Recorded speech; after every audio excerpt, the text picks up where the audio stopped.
La historia moderna comienza con una herida. Europa, a finales del siglo XVII, había olvidado a sus dioses, pero no había encontrado todavía al hombre. Las revoluciones prometían libertad, pero la violencia mostró que esa promesa podía ser tan fanática como la fe que pretendía reemplazar. Antes de llegar a ese momento, hay que retroceder mucho más atrás, a los desiertos y valles de Judea, donde una tribu nómada, sin imperio, sin poder y sin territorio estable, comenzó a escribir su destino en palabras: el pueblo elegido.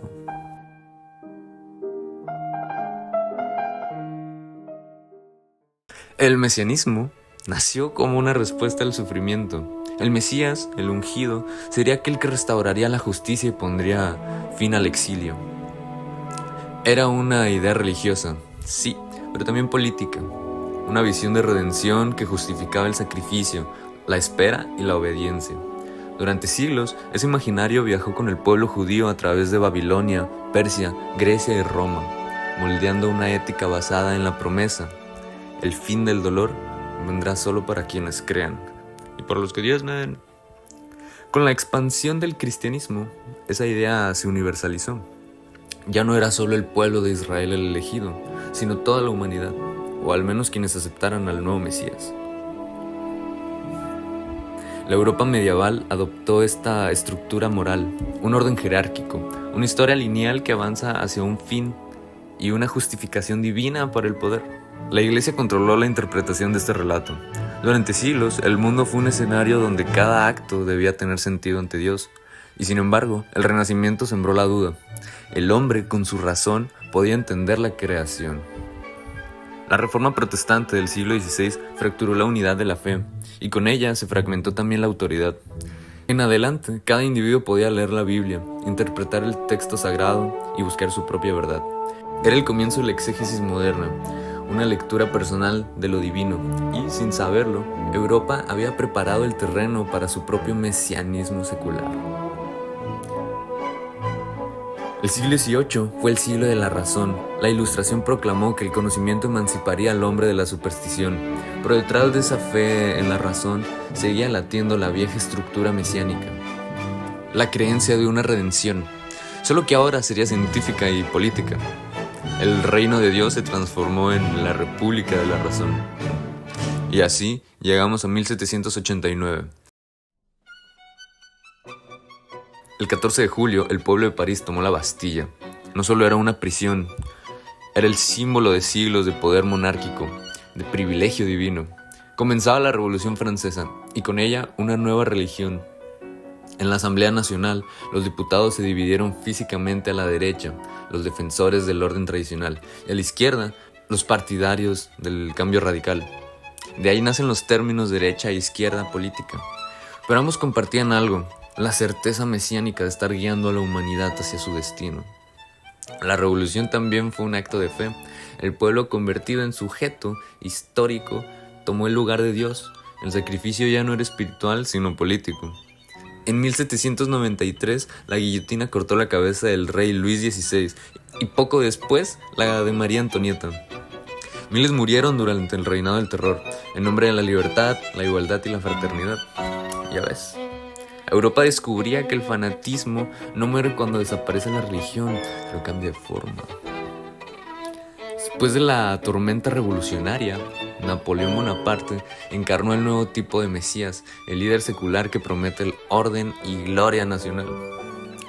Sus campañas por Europa llevaron las ideas de la revolución, también su violencia, a casi todos los rincones del continente.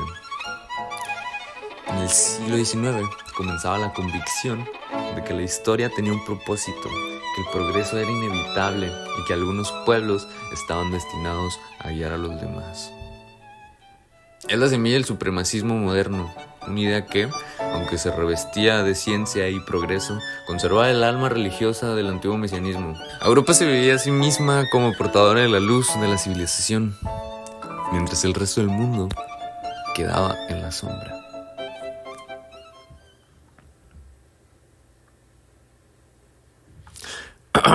Y así, después de las revoluciones políticas, vino una nueva, silenciosa, mecánica e imparable revolución industrial. La revolución industrial cambió el mundo más profundamente que cualquier monarca o ejército.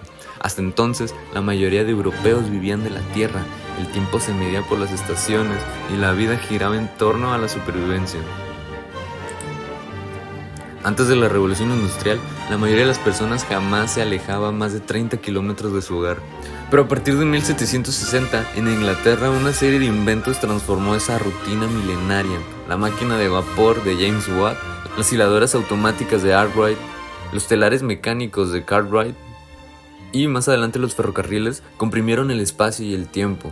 Por primera vez el hombre podía moverse más rápido que el caballo, producir más que sus manos y controlar la naturaleza con precisión.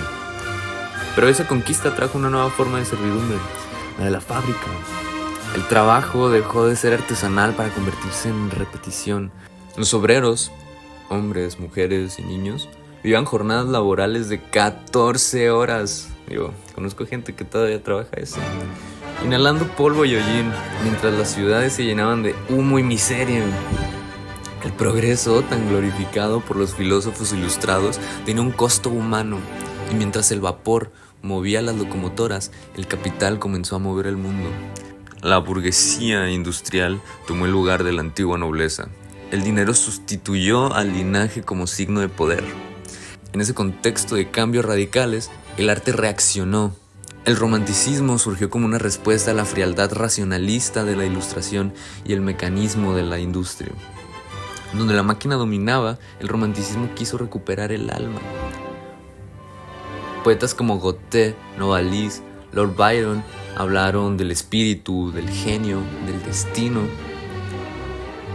Pintores como Caspar David Friedrich mostraban pinturas diminutas frente a paisajes infinitos, el hombre frente a lo sublime. Compositores como Beethoven, Schubert o Chopin expresaron en notas el drama interior de una época que ya no creía del todo en Dios, pero seguía buscando sentido. Era en el fondo un nuevo mesianismo, la idea de que el arte podía redimir al hombre. La sensibilidad reemplazó a la teología, la emoción y al dogma. Pero mientras los artistas miraban hacia adentro, los científicos miraban hacia afuera, al orden natural. Y en 1859, Charles Darwin publicó El origen de las especies.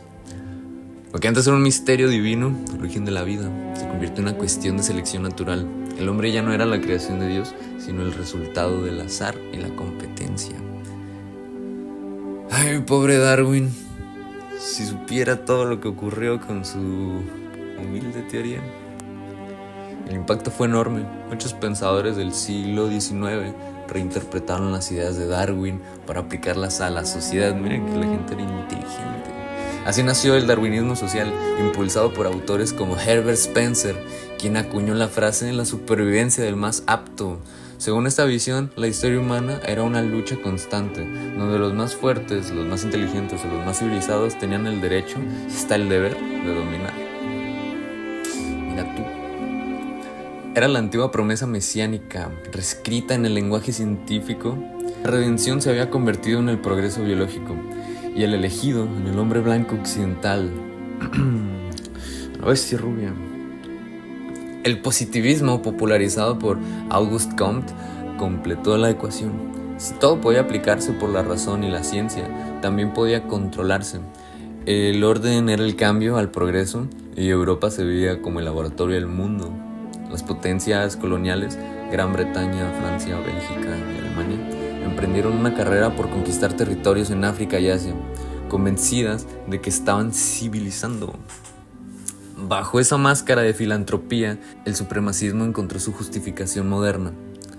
La idea de raza, que ya flotaba en el pensamiento ilustrado, se volvió una ciencia. Antropólogos medían cráneos, filósofos clasificaban pueblos, gobiernos imponían lenguas y religiones, todo en nombre del progreso. Mientras tanto, las grandes potencias desarrollaban un nuevo culto, el nacionalismo. Cada país comenzó a verse como portador de una misión histórica, una versión laica del mesianismo. Alemania, unificada en 1871, se veía como el heredero del espíritu racional.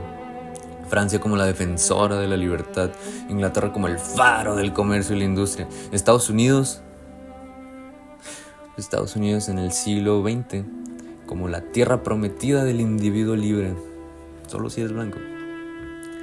Pero esa promesa no era para todos. El colonialismo, la esclavitud y las guerras mostraron que la redención del mundo tenía un precio. La dominación de otros.